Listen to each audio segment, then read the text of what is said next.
Bueno, seguimos con el segundo tema de la capacitación, que es lo de cómo vamos a llevar las entrevistas clínicas para mejorar el diagnóstico. ¿Vale? Entonces, bueno, vamos a ir a la introducción. La entrevista clínica es el momento en el que vamos a generar el vínculo entre el propietario y nosotros como médicos. Y tenemos esa es en la primera parte. La sesión pasada les decía que siempre hay que tener una buena actitud, hay que andar sonrientes, felices, sin caer en algo demasiado jovial o informal, que nuestra actitud sea positiva y estar en condiciones para tomar una consulta. Y bueno, hay que saludar, hay que presentarnos, permitir que ellos se presenten también y vamos a hacer la entrevista de la siguiente manera. Bueno, la estructura es sencilla, ¿no?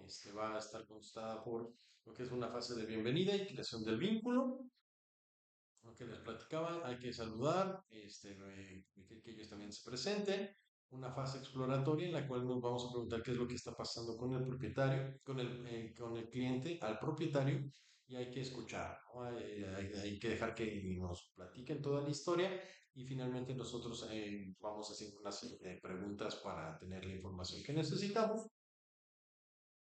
Una fase dirigida, que es, bueno, vamos a obtener los datos clínicos que nos interesan y se centra en los datos clínicos específicos una vez identificado el problema principal.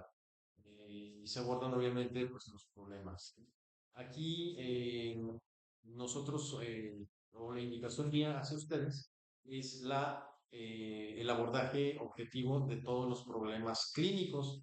Es decir, si un paciente viene por una lesión dermatológica pero tiene un soplo, hay que hacer las dos cosas. La atención dermatológica, que es el motivo de consulta, y también se debe de llevar a cabo la exploración clínica adecuada para el problema cardíaco, o neurológico, o ortopédico, o dental, o de lo que ustedes quieran, de lo que se esté suscitando. Deben de ser las dos cosas. Se deben de abordar todos los problemas clínicos que el paciente esté cursando, ¿vale? Si no nos lo autorizan, debemos de dejarlo escrito en la historia clínica. Fase de resumen y verificación, y bueno, simplemente el médico vamos a repetir lo que el propietario nos está explicando y ver si estamos entendiendo y comprendiendo perfectamente lo que nos ha querido decir y nos ha explicado el proceso clínico de manera adecuada. Y el cierre de la entrevista, bueno, simplemente hay que decirle que vamos ahora a explorar a su paciente, y en caso de que se necesite que estén en silencio, pues hay que hacérselo saber.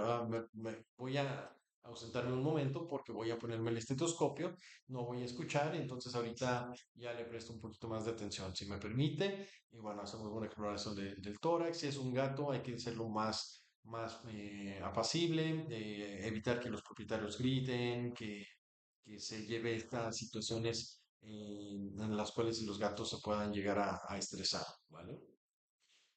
Y hay que explicar los estudios complementarios, los costos de manera general y el por qué los necesitamos. Bueno, sabe que su paciente tiene dolor abdominal, tiene vómitos en proyectil, y bueno, es un cachorro, posiblemente se comió algo que no deba y necesito hacer ABC, ¿vale? Hay que explicar el plan diagnóstico y los costos que tienen. Es fundamental que siempre seamos atentos y agradecidos con los propietarios y siempre ser profesionales y empáticos, ¿vale? Entonces, bueno, lo que es la fase de bienvenida es la creación del vínculo, nos saludamos, nos presentamos y agradecemos la confianza al tutor, mostramos disposición y calma, escuchando y mostrándonos atentos a lo que nos están generando, nos están explicando y generar un ambiente de confianza. Es bien importante que no estemos frente al celular escribiendo o frente a la computadora escribiendo. Si hay que tomar nota, pero hay que tomar un momento para escuchar y finalmente para escribir. Les voy a platicar una de las herramientas que yo estoy utilizando en la actualidad, son las herramientas de voz de dictado para ir haciendo esto un poquito más sencilla en las consultas. Bueno, finalmente en la fase exploratoria, que es el motivo de consulta, hay que permitir que el propietario se exprese de manera libre, Hay que tomar un registro preciso de palabra por palabra, pero sin caer en la frivolidad o en la ausencia, ¿vale? Y hay que hacer preguntas abiertas para que el propietario se pueda explayar y explicarnos de manera más abierta y libre sobre el proceso de su paciente. Entonces, hay que permitir que el propietario hable sin interrupciones, un ambiente de confianza y sin complicaciones debe de fluir esto. Registro preciso, palabra por palabra, y hay que anotar todo lo que pueda llegar a ser importante para un diagnóstico. Hay que hacer el uso de preguntas abiertas con la finalidad de que no se especule nada y que no quede información inconclusa.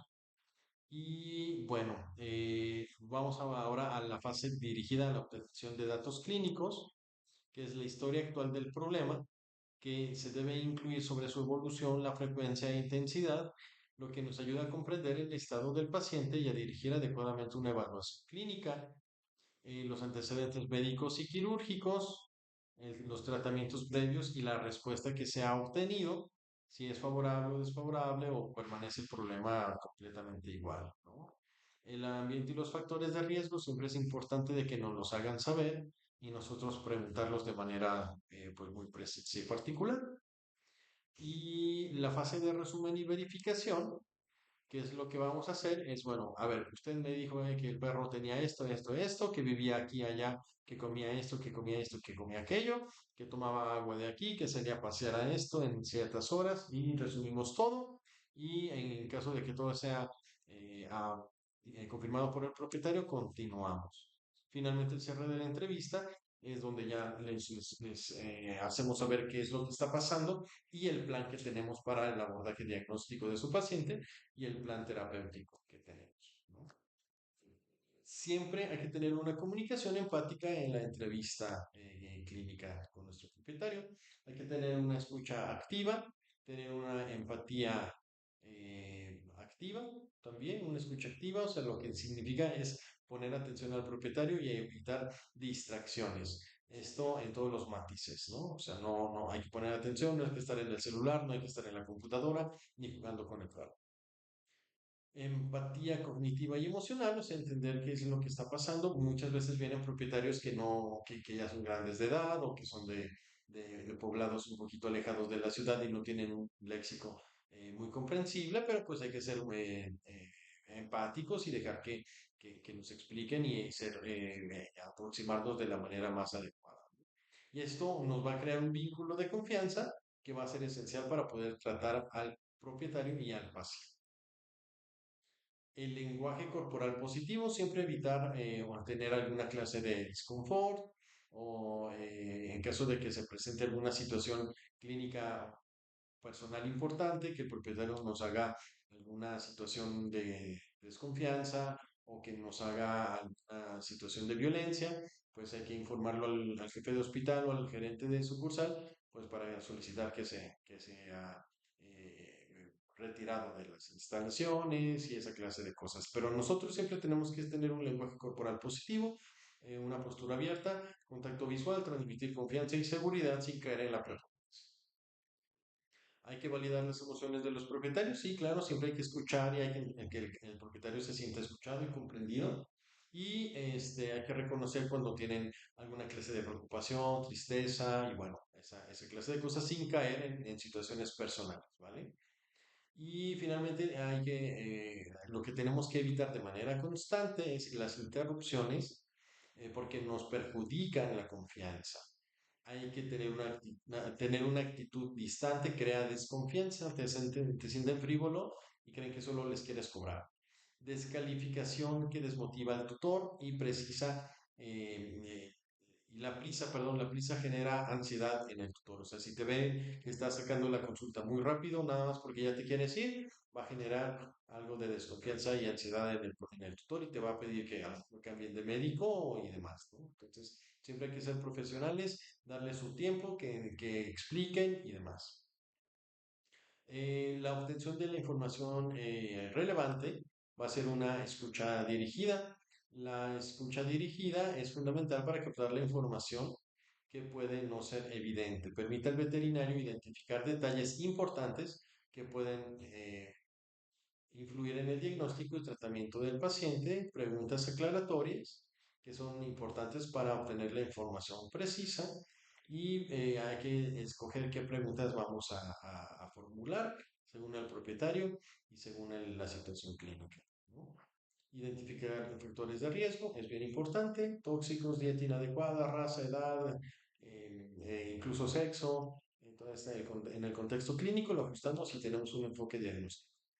Y el registro inmediato hay que ir anotando de manera constante. Ponemos atención, que el propietario note que le estamos poniendo atención, no estamos en la computadora, no estamos en el celular y finalmente vamos descargando la información que nos va a brindar, ¿vale? Y esto es lo que es la entrevista clínica en la clínica, ¿vale? En la veterinaria.